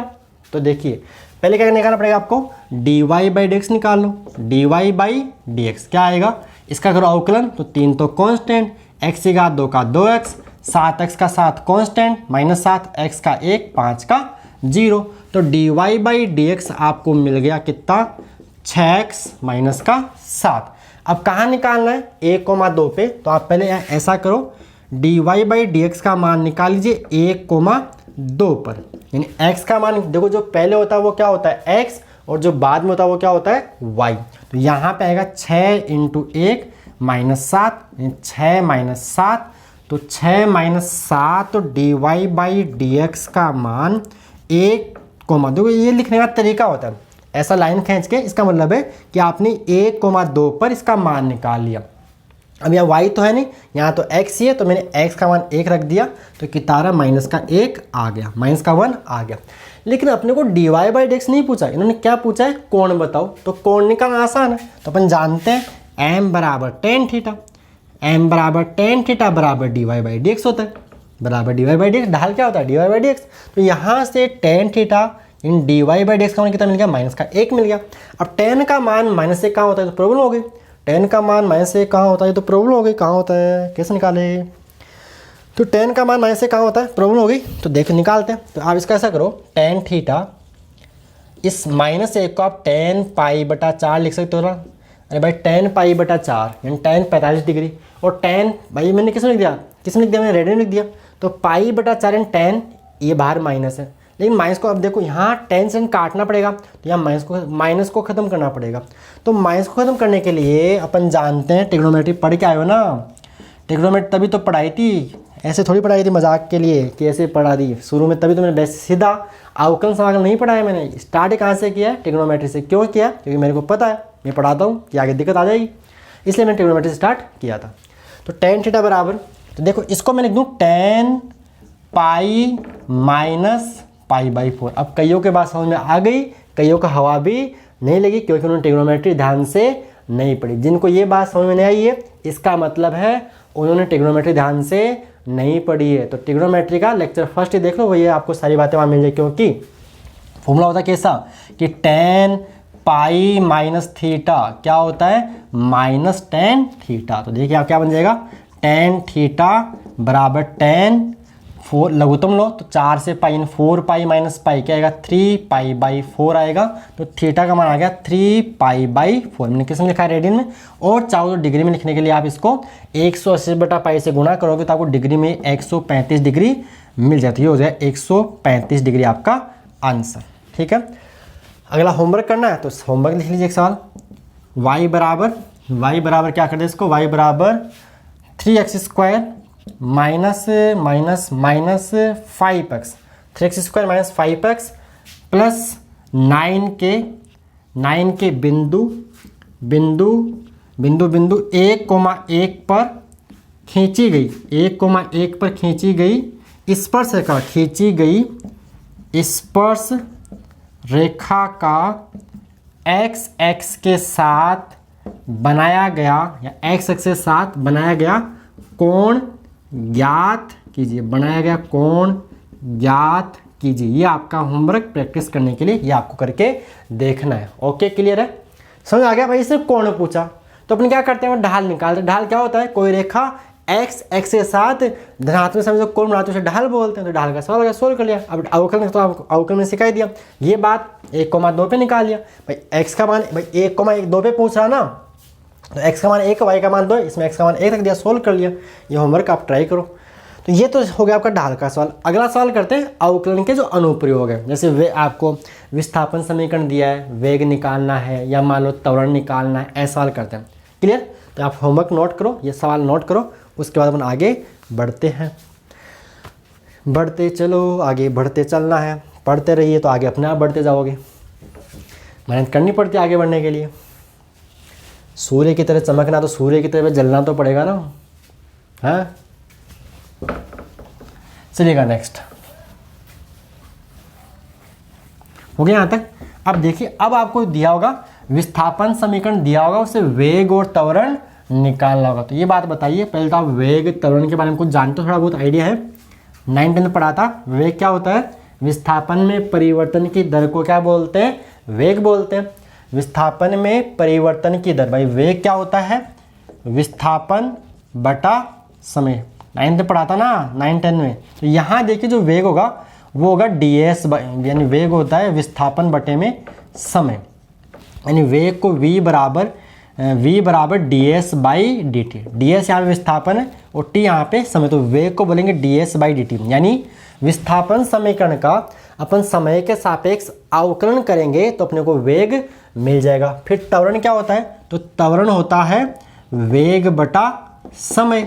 तो वेग समीकरण का अगर अपन त्वरण को दिखाते हैं ऐसे, ये आएगा dv बाई डी टी। अब देखिए अगर मैं v का मान ds बाई डी टी रख दूँ तो आपको ये अगर d बाई डी टी, अगर v की जगह में ds बाई डी टी लिख दूँ तो आपको मिल जाएगा a बराबर d2s by D T square आपको मिल जाएगा। बोलो क्लियर है? देखो ये भी अगर आपको वेग दिया है तो सीधा अवकलन कर दो, विस्थापन दिया तो विस्थापन का पहली बार अवकलन करते हैं तो अपने को वेग मिलता है, और विस्थापन समीकरण का दूसरी बार अवकलन करते हैं तो अपने को त्वरण मिलता है। हालांकि सारी बातें अपन जब स्ट्रेट लाइन मोशन पढ़ेंगे, सरल रेखा में गति बढ़ेगी, चैप्टर नंबर 3 आपकी एनसीईआरटी की बुक का पढ़ेंगे, उस टाइम सारी बातें और करेंगे। लेकिन यहाँ पे अवकलन का अनुप्रयोग यानी अवकलन के सवाल करवाने तो ये बात आपको थोड़ी सी बतानी ही पड़ेगी। ऐसे और होता है, जैसे कोणीय वेग निकालना है तो कोणीय वेग का जो फॉर्मूला होता है उसको अपन वो बोलते हैं ओमेगा। ओमेगा होता है D theta by D T, जहाँ पे थीटा होता है कोणीय विस्थापन। थीटा यहाँ पे क्या होता है? कोणीय विस्थापन, कोई वस्तु ऐसे गोल गोल घूम रही है कोण पे, कोणीय विस्थापन। कोणीय त्वरण निकालना है तो कोणीय त्वरण का जो फॉर्मूला होता है, कोणीय त्वरण निकालना है, एंगुलर एक्सेलरेशन निकालना है अल्फा, तो अल्फा होता है D omega by D T, और ओमेगा जो ये रख दूँ ये अल्फा आपको मिल जाएगा डी टू थीटा बटे में डी टी स्क्वायर। अब आप समझ गए डी टू मतलब दूसरी बार अवकलन। तो ये कुछ फॉर्मूले और भी बहुत सारे फॉर्मूले, देखो ये बहुत सारे बहुत है। अब वो सारी बातें चैप्टर वाइज करेंगे, इतना एक साथ यहाँ पॉसिबल भी नहीं है, वो सारी बातें चैप्टर वाइज समझ में, ये केवल आपको आइडिया देने के लिए मैं सारी बातें यहाँ पे करवा रहा हूँ। तो सवाल करें तो आज तो मैं सवाल इन्हीं के ऊपर करवा दूँ, बाकी इनके ऊपर कर वो एक ही तरीका, फॉर्मेट एक सा ही है, बस थोड़ा सा कोई खास चेंज नहीं है। तो मैं इसके बाद आपको सवाल करवा दूँ, बाकी चैप्टर वाइज जब पढ़ेंगे वहाँ सारी बातें डिटेल से और करेंगे। चलिए अब कर दूँ, ये फॉर्मूले नोट कर लिए। अब देखिए सवाल, तो मैं सवाल लिखता हूँ, ये आपने फॉर्मूले नोट कर लिए और आपको क्या करना है, सोल्व करना है। चलिएगा, बोर तो नहीं हो गए? हाँ, पढ़ना तो पड़ेगा, मेहनत तो करनी पड़ेगी, इसका थोड़ी चल रहा है। तो सवाल क्या, देखिए सवाल देखिए, यदि किसी कण का विस्थापन समीकरण, देखिए यदि मतलब किसी कण का विस्थापन, देखो किसी कण का विस्थापन समीकरण S बराबर 2t³ minus 3t² plus 2t plus 2 से दिया जाता है तो ज्ञात कीजिए। सवाल ये साथ लिख लो, सवाल है ज्ञात कीजिए। नंबर वन निकालना आपको प्रारंभिक वेग, क्या निकालना है, प्रारंभिक वेग इनिशियल वेलोसिटी। नंबर 2 निकालना आपको t बराबर 2 सेकेंड पर वेग, और नंबर 3 आपको निकालना है t बराबर 2 सेकेंड पर त्वरण, और नंबर 4 आपको निकालना है t बराबर 1 सेकेंड पर विस्थापन। ये इतनी बातें आपको करनी है, इतनी बातें आपको यहाँ पे करनी है। पहले क्या निकालना है, प्रारंभिक वेग। नंबर 2 पे निकालना है t बराबर 2 सेकेंड पर वेग। नंबर 3 आपको निकालना है t बराबर 2 सेकेंड पर त्वरण एक्सेलरेशन, और नंबर 4 आपको निकालना है t बराबर 1 सेकेंड पर विस्थापन आपको निकालना है। सॉल्व करें, स्टार्ट करें। तो देखिए आपको दिया क्या है, आपको दिया है विस्थापन समीकरण। क्या दे रखा है, विस्थापन समीकरण आपको दे रखा है, और विस्थापन समीकरण से वेग निकालना है तो आपको उसको समय के सापेक्ष उसका अवकलन करना पड़ेगा। तो देखिए पहले बात करते हैं वेग। तो वेग होता है क्या है, वेग होता है v बराबर ds बाई dt, यानी विस्थापन समीकरण का समय के सापेक्ष आप कर दो अवकलन। तो अवकलन आपको आता ही है। तो v बराबर देखिए दो कांस्टेंट, t की घात 3 का t के सापेक्ष करो, फलन भी t के अंदर ही है, तो 3t² 3 आगे, घात आए घात में से 1 कम कर दो, 3t² का 2t प्लस 2t का 2 इंटू t का 1 और 2 का हो जाएगा 0। तो आपको वेग का समीकरण मिल गया 2 3 6, यानी 6t² माइनस 6t प्लस 2, ये आपको मिल गया वेग का समीकरण। अब निकालना अपने को नंबर 1 इनिशियल वेलोसिटी, प्रारंभिक वेग। तो प्रारंभिक मतलब शुरू में मतलब जब टाइम कितना होगा, 0 होगा, यानी यहाँ पे हो जाएगा t बराबर 0, t फॉर टाइम। यहाँ पे t क्या है, टाइम, s क्या है, तो यहाँ पे t सेकंड में, ऐसा लिखता है बुक में लिखा होता है t सेकंड में, जहाँ t सेकंड में है, s मीटर में, ये बातें भी साथ में आपको बुक में दी जाती है। सवाल देखना देखो बुक में। तो प्रारंभिक वेग का मतलब है शुरू में, t बराबर 0 पर वेग। प्रारंभिक का मतलब शुरू में, इनिशियल वेलोसिटी में शुरू में जब स्टार्ट होना, यानी टाइम जब 0 होगा। तो प्रारंभिक के लिए टाइम का मान 0 कर देते हैं। तो वेग का मान क्या है, देखिए 6 इंटू 0 का स्क्वायर माइनस 6 इंटू 0 प्लस 2। भाई 0 से गुणा कर दिया ना, t का मान इसमें 0 रख दिया। भाई ये फलन बन गया सिंपल, t का मान 0 रख दो, तो v का मान क्या आएगा, 2 मीटर पर सेकेंड। ठीक है, क्लियर। नंबर 2 क्या निकालना है, नंबर 2 निकालना है t बराबर 2 सेकेंड पर वेग। तो t बराबर 2 सेकेंड पर निकालना है, तो इस समीकरण में आप t का मान क्या रख दो, 2 तो 6, t की जगह रखो 2 का वर्ग माइनस 6 इंटू 2 प्लस 2 रखना आता है, सोल्व कर लीजिए। तो 6 2 का वर्ग कितना, 4 6 का 24 माइनस का 12 प्लस का 2, 24 माइनस 12 प्लस का 12 प्लस 2 कितना आएगा, 14 मीटर पर सेकंड। हाँ मात्रक लिखना, वेग का मात्रक होता है मीटर पर सेकंड। भाई विस्थापन बटे समय, तो विस्थापन होता है मीटर में, समय होता है सेकंड में, तो मीटर पर सेकंड। ठीक है, ये हो गया वेग। अब निकालना है त्वरण। तो त्वरण क्या होता है, त्वरण के लिए होता है त्वरण, नंबर 3 बात करते हैं त्वरण की, एक्सेलरेशन की। तो एक्सेलरेशन होता है आपका ए होता है dv/dt। क्या होता है? dv/dt, यानी वेग का कर दीजिए आप समय के सापेक्ष अवकलन, या यूँ बोल दीजिए समय इसका विस्थापन समीकरण का पहली बार अवकलन वेग बताता आपको, और विस्थापन समीकरण का दूसरी बार अवकलन करने पर अपने को त्वरण मिलता है। क्लियर? तो आप करो, तो देखिए v का फंक्शन क्या आपके पास ये रहा, यानी v का करना अवकलन, तो सीधा कर दूँ तो 6t², आप चाहो लिख लो dv/dt, मेरे कोई दिक्कत नहीं है। यहाँ लिख दीजिए 6t² - 6t + 2। आप हालांकि ये सारी बात लिखने से बचना चाहिए, सीधा करना चाहिए आपको। देखिए a बराबर 6 कांस्टेंट, t की घात 2 का 2t - 6 t का 1 और 2 का 0। सारी बातें क्लियर, अवकलन सिखा दिया मैंने आपको। अचर राशि का होता है 0, t का हो जाएगा 1, तो ये आपको मिल गया कितना? 12t - 6। अब कहाँ निकालना? t बराबर 2 सेकंड पे, तो यहाँ t बराबर क्या रख दो? t बराबर 2 सेकंड रखने पर, t बराबर 2 सेकंड रखने पर क्या मिलेगा? देखिए a बराबर 12 × 2 -6, तो 12 2 कितना होगा? 24 में से 6 का कितना बचेगा? 18, और मात्रा क्या हो जाएगा? मीटर पर सेकंड स्क्वायर। त्वरण का मात्रा क्या होता है? मीटर पर सेकंड स्क्वायर होता है। क्लियर? कोई डाउट यहाँ तक नहीं है। अब क्या निकालना है? नंबर 4 पे निकालना है। नंबर 4 पे निकालना है t बराबर 1 सेकंड पर विस्थापन। तो ये रहा विस्थापन समीकरण। विस्थापन निकालना तो विस्थापन समीकरण ये रहा, सीधा रखो इसमें। भाई आपको विस्थापन निकालना है और विस्थापन समीकरण का ये रहा, s बराबर 2t³ - 3t² + 2t + 2, तो यहाँ पे रख दीजिए।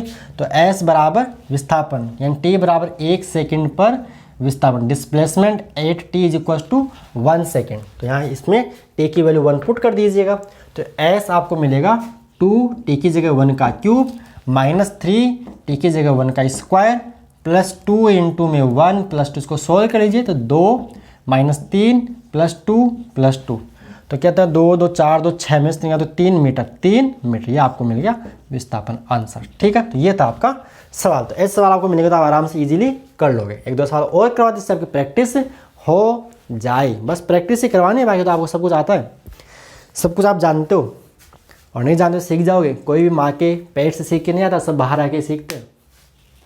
ठीक है, तो आगे सवाल करें तो देखिएगा नेक्स्ट। यार अब कर दूँ, अब एक सवाल मैं आपको होमवर्क देता हूँ।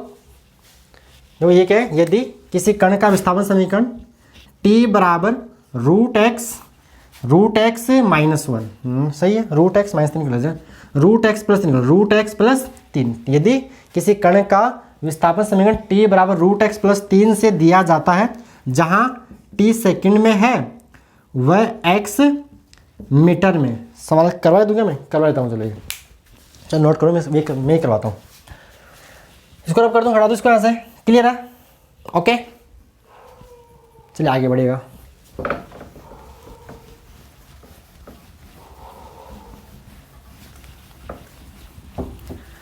अब सवाल आ गया, देखिए दिया किसी कण का विस्थापन समीकरण, यानी किसी कण का विस्थापन समीकरण निम्न, यानी विस्थापन समीकरण निम्न है। किसी कण का, किसी क्वेश्चन नंबर जो भी नंबर 2 3 जो भी आप डालना, किसी कण का विस्थापन समीकरण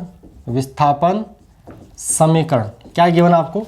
t = √x + 3 से दिया जाता है। लिख लो साथ साथ, से दिया जाता है, जहाँ t किस में? जहाँ t सेकंड में वह x मीटर में है, x मीटर में है।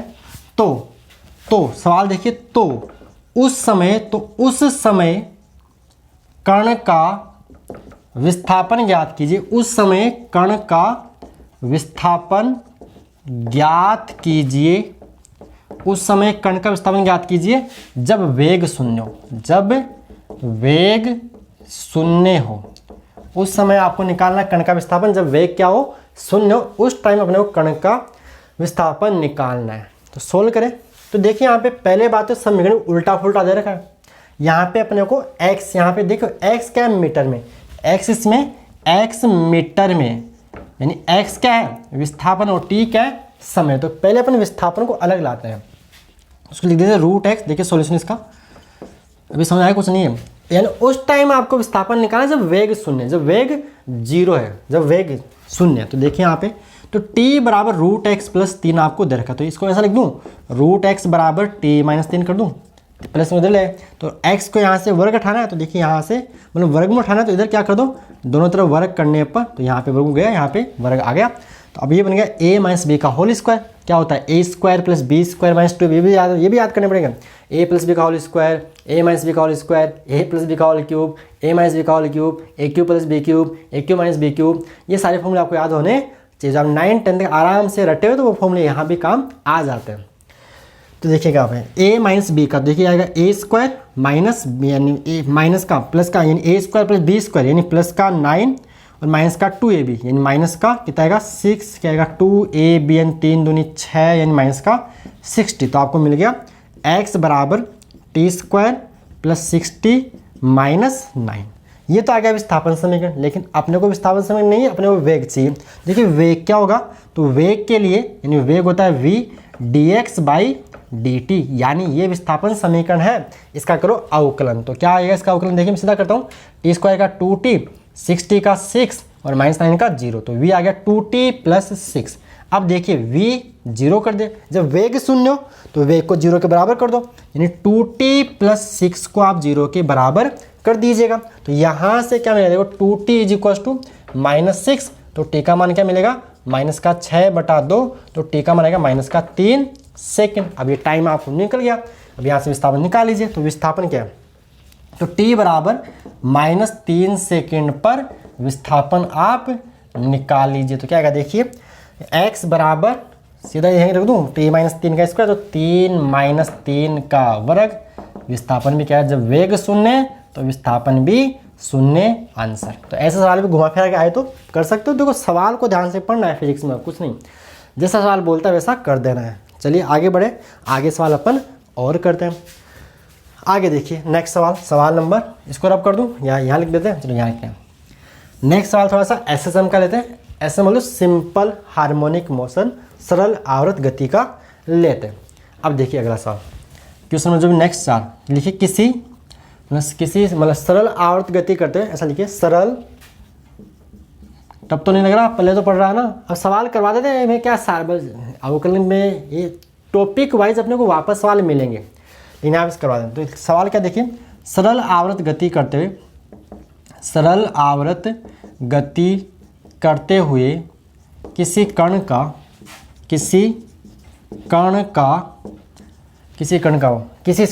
मतलब सरल आवर्त गति करते हुए कण का, सरल आवर्त गति करते हुए कण का किसी इंस्टेंट पे, किसी टाइम पे, किसी क्षण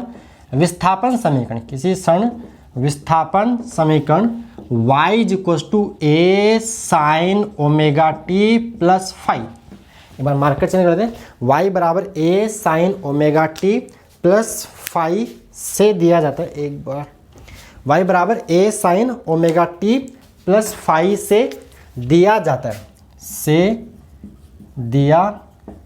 मार्कर डालनी पड़ेगी थोड़ी सी, से दिया जाता है। एक मिनट रुकना,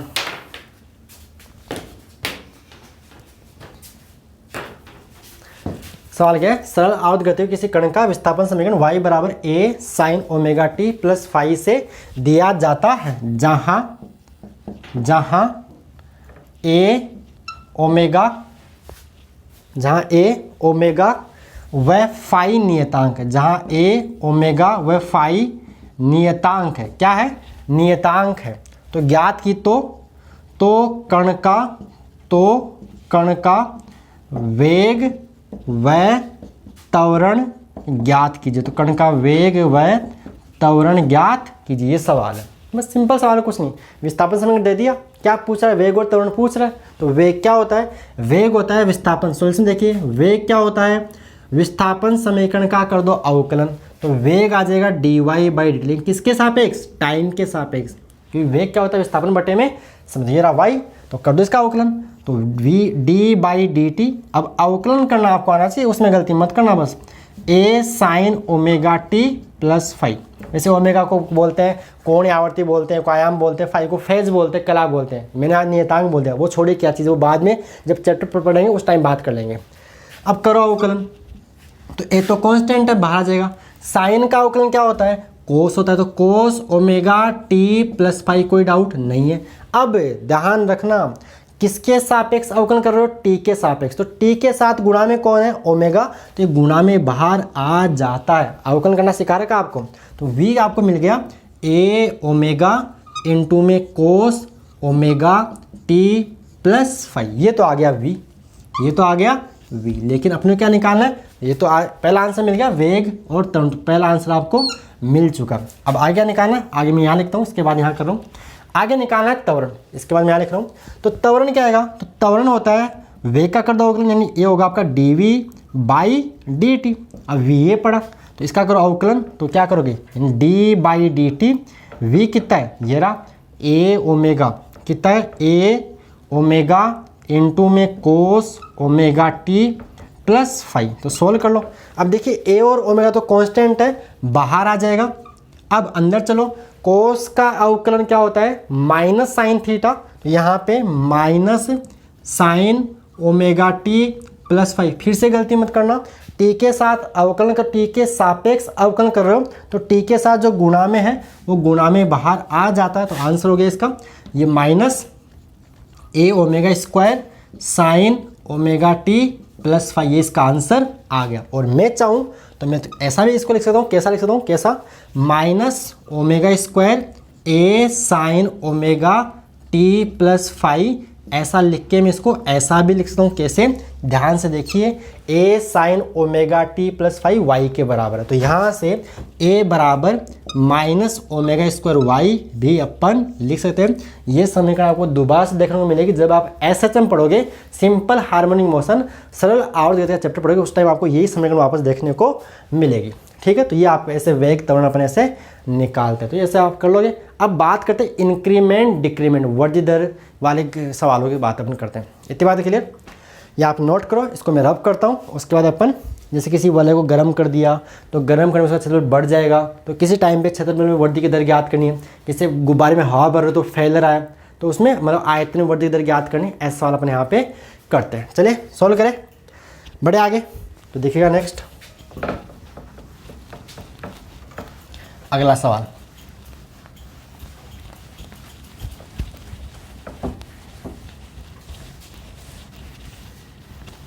तो नेक्स्ट प्रॉब्लम इज, सवाल ये है, सवाल ये क्वेश्चन नंबर नेक्स्ट देखिए क्या है सवाल, लिखे किसी धातु वलय को, किसी धातु वलय को गर्म करने पर, धातु वलय को गर्म, भाई धातु गर्म तो फैलेगी ना, तो धातु वलय को गर्म करने पर, किसी गर्म करने पर किसी क्षण, किसी क्षण यानी किसी इंस्टेंट पे, किसी टाइम पे, किसी क्षण उसका, किसी क्षण उसके क्षेत्रफल में, उसके क्षेत्रफल में वृद्धि की दर, उसके क्षेत्रफल में वृद्धि की दर, क्षेत्रफल में वृद्धि की दर a बराबर 3t² plus t by 3 plus 2 metre square से दी जाती है, तो t बराबर 10 सेकंड पर, t बराबर 10 सेकंड पर क्षेत्रफल में वृद्धि की दर ज्ञात करो, वृद्धि की दर ज्ञात करो, ये सवाल है। ठीक है, अब ये वृद्धि दर का सवाल आ गया, तो देखिए आपको दिया है किसी टाइम पर, ये उसका एरिया, तो देखिए आपको ए दे रखा है कितना, 3t² plus t by 3 plus 2 आपको दे रखा है। अब निकालना क्षेत्रफल में वृद्धि की दर, देखो दर, वृद्धि की दर मतलब आपको निकालना क्षेत्रफल में वृद्धि की दर, क्षेत्रफल में वृद्धि की दर, यानी आपको निकालना है dA बाई dt, ए का टी के सापेक्ष अवकलन, कहाँ पे, t बराबर 10 सेकंड। तो पहले करो इसका अवकलन, तो 3 कांस्टेंट, t² का 2t, t का 1 और 1/3, 2 का हो जाएगा 0, तो आपको dA बाई dt कितना मिल गया, dA बाई dt आपको मिल गया 6t प्लस 1/3, 3 2 जा 6। अब निकालना क्या है, dA बाई dt का मान आपको निकालना है कहाँ पे, t बराबर 10 सेकेंड पे, t का मान 10, तो 6 इंटू में 10 प्लस क्या होगा 1/3 आपको मिल जाएगा, तो कितना आएगा 60 प्लस 1/3, लगभग 3 6 18 यानी 180 प्लस 1 यानी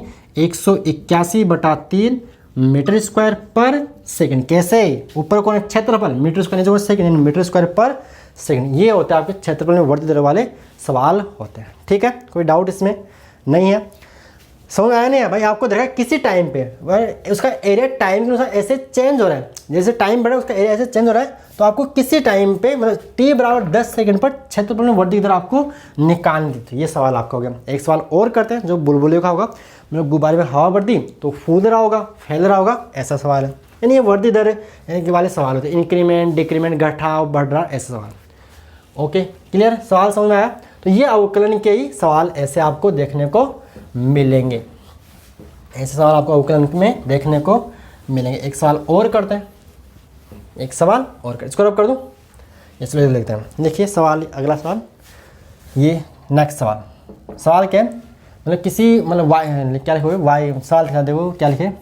देखिए वायु के, ये किसी मतलब वायु के बुलबुले, वायु के बुलबुले की त्रिज्या, वायु के बुलबुले की त्रिज्या 2 सेंटीमीटर पर सेकंड, 2 सेंटीमीटर पर सेकंड की दर से बढ़ रही है। तो बुलबुले के आयतन में वृद्धि की दर ज्ञात करो जब त्रिज्या 3 सेंटीमीटर हो, जब त्रिज्या 3 सेंटीमीटर बढ़ते बढ़ते वो 3 सेंटीमीटर हो जाए। भाई उसकी त्रिज्या बढ़ रही है, 1 सेकंड में 2 सेंटीमीटर बढ़ जा रही है, 1 सेकंड में 2 सेंटीमीटर बढ़ जा रही है, तो उसके आयतन में क्या वृद्धि हो रही है? तो देखिए बुलबुला, अब बुलबुला कैसा होता है? गोलाकार होता है, और गोले का आयतन क्या होता है? 4/3 पाई r क्यूब होता है। अब निकालना है आपको आयतन में वृद्धि की दर। यहाँ कंसेप्ट काम आएगा अस्पष्ट फलनों वाले अवकलन का। तो आपको निकालना है dv/dt, v फॉर वॉल्यूम, तो होगी आयतन में वृद्धि की दर। देखिए 4/3 पाई तो कांस्टेंट है, गुणा में रहेगा, r3 का 3r²। लेकिन यहाँ आप r के सापेक्ष अवकलन नहीं कर रहे हो, किसके सापेक्ष कर रहे हो? t के सापेक्ष। तो यहाँ पे घात 3 का r3 और r का यहाँ बन जाएगा dr/dt, dr/dt। बोलो क्लियर? 3 से 3 कट जाएगा, तो आंसर आ रहा है 4 पाई r² dr/dt, 4 पाई r² dr/dt। अब dr/dt का मान आपको दे रखा है, r क्या है? त्रिज्या, dt क्या समय? त्रिज्या में वृद्धि की दर। तो आपको dr/dt का मान क्या दे रखा है? 2 सेंटीमीटर पर सेकंड। ये होगी त्रिज्या में वृद्धि की दर। त्रिज्या में r4 रेडियस, t4 टाइम, तो आप लिख दीजिए यहाँ पे 4 पाई r², और यहाँ r का मान दे रखा हो कितना? जब त्रिज्या 3 सेंटीमीटर हो, तो रख दो। तो 4 पाई r की जगह 3 सेंटीमीटर से रख दो, और यहाँ पे dr/dt कितना है? 2 सेंटीमीटर। तो कितना आएगा? 4 दूनी 8, और यहाँ पे कितना आएगा? 9, 3 का वर्ग 9, ये आएगा ना, 4 दूनी 8, 9, कितना? 72। तो 72 पाई सेंटीमीटर क्यूब पर सेकंड। आप चाहो तो पाई का मान 22 रखे और सोल्व कर सकते हो। ये ऐसे सवाल भी आप बोलो क्लियर? तो ये आपका ऐसे आपको मिलते हैं, इंक्रीमेंट और डिक्रीमेंट के सवाल आपको मिलते हैं। एक सवाल और करते हैं, उसके बाद अपन इस क्लास को एंड करते हैं। देखो सवाल है, बाकी मैंने आपको सारे, मैं कोशिश करूँ सारे कंसेप्ट क्लियर हो जाए। नेक्स्ट सवाल आज क्लास का, चलिएगा नेक्स्ट क्वेश्चन स्टार्ट करें, तो देखिएगा अगला सवाल ये है। अगला सवाल ये है, यदि वायु के बुलबुले की त्रिज्या 2 सेंटीमीटर पर सेकंड दर से बढ़ रही है, तो बुलबुले के आयतन में वृद्धि की दर, बुलबुले के आयतन में वृद्धि की दर क्या निकालनी? वृद्धि की दर त्रिज्या के सापेक्ष, यहाँ साफ बोल दिया, त्रिज्या के सापेक्ष ज्ञात करो, त्रिज्या के सापेक्ष ज्ञात कीजिए। तो यहाँ आपको क्या करना है? देखिए v होता है 4/3 पाई r³, तो यहाँ आपको निकालना है dv/ त्रिज्या के सापेक्ष ज्ञात कीजिए। जब त्रिज्या के सापेक्ष ज्ञात करो जब त्रिज्या 3 सेंटीमीटर, जब त्रिज्या 3 सेंटीमीटर हो, तो यहाँ पे आपको वृद्धि की दर समय के सापेक्ष नहीं, त्रिज्या के त्रिज्या के सापेक्ष। तो यहाँ आपको करना पड़ेगा dv by d r, v का v फॉर वॉल्यूम, तो 4/3 पाई आर क्यू का अवकलन 3r² यहाँ पे हो जाए। ये कंसेप्ट क्लियर हो गया ना। वहाँ पे वृद्धि की दर पूछ रहा था, आयतन वृद्धि की दर, यहाँ पे आयतन वृद्धि की दर त्रिज्या के सापेक्ष पूछा, तो त्रिज्या के सापेक्ष क्या अपने अवकलन, तो dv बाई डी आर कितना मिलेगा आपको, 3 से 3 गया यानी 4 पाई r², और r का मैंने क्या दे दिया 3 सेंटीमीटर, तो यहाँ पे बन जाएगा तो dv बाई डी आर कितना बन जाएगा आपको 4 पाई r की जगह 3 का वर्ग 9 चौक 36 पाई, ठीक है 36 पाई क्या आएगा, 36 पाई सेंटीमीटर स्क्वायर, त्रिज्या के साथ 36 पाई सेंटीमीटर, 36 3 का वर्ग 9 4 तिया पाई 36, ठीक है 36 पाई आपको ये मिलेगा सेंटीमीटर क्यूब, सेंटीमीटर ये आएगा आपका जो भी, ठीक है 36 पाई। ये तो आपके ऐसा समझ आ गया ना। तो ऐसे सवाल आपको यहाँ पे मिलते हैं, ठीक है। अब ऐसे देखो सवाल बनने को बहुत सारे बन सकते हैं, तो मैंने जितनी कोशिश हो सकी मैंने सारे सवाल को कवर कर लिया। आगे हम बात करें मैक्सिमम और मिनिमम वैल्यू, अधिकतम और न्यूनतम मान कैसे निकालते हैं, और वहाँ से सवाल आपके नीट जेईई में सवाल, वहाँ से उनके एप्लीकेशन में सवाल आपको मिलते। तो आज के लिए काफ़ी है इस लेक्चर के लिए। आगे देखना आपको अधिकतम और न्यूनतम मान बिल्कुल भी मत भूलना, बिल्कुल मिस मत करना, क्योंकि मैक्सिमम और मिनिमम वैल्यू के सवाल आपको एग्जाम में मिलते हैं, ठीक है। अधिकतम मान न्यूनतम मान कैसे निकालते हो, अवकलन का एक पार्ट है जिसको अपन आगे वाले लेक्चर में डिस्कस करेंगे, ठीक है। तो अगर आपको वीडियो अच्छा लगा तो वीडियो को लाइक कीजिए, चैनल को सब्सक्राइब करो, जिससे आपको जैसे वीडियो अपलोड करो उसका आपको नोटिस में तुरंत मिल जाए, और चैनल मतलब दोस्तों के साथ भी शेयर कीजिए, जिससे मेरा भी मोटिवेशन बना रहे। ओके प्यारे बच्चों, धन्यवाद।